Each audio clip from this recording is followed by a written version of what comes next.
Now, your Alaska Link weather for Juneau and Southeast.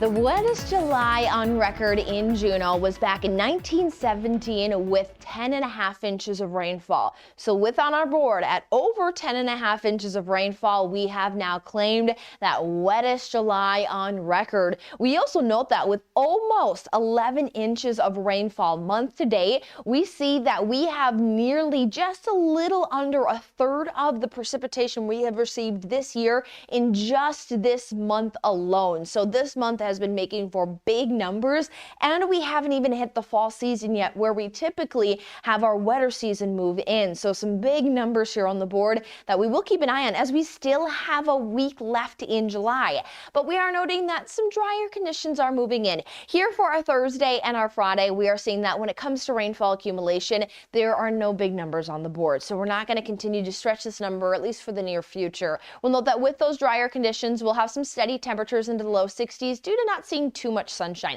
If we can get some breaks in the clouds, that might be able to bring temperatures up a few degrees, but we are noting that as we have some dry conditions that will drag us into Friday, we will return to some rainfall this weekend, but still not looking at any big high probability of significant rain. But again, we're already at a very wet July and already very high river levels, so we'll always have to keep an eye on these rain chances. Now, high tide for our Thursday is going to be just around 4:23 in the morning and then 11:10 into the early evening.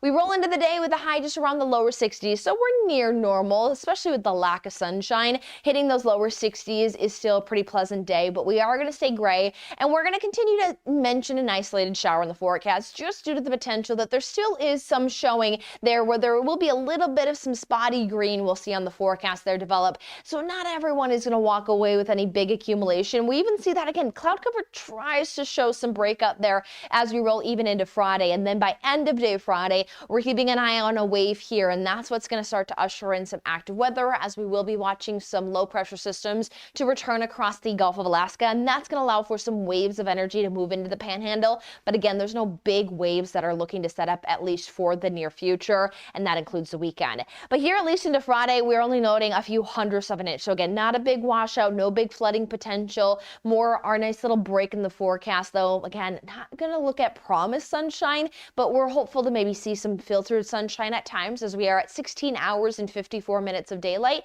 losing just over 4 minutes per day. We'll see that high temperatures panhandle wide will be just around those 60s. Again, where sunshine can peak out, that could promote some temperatures to try to climb at least into those mid 60s.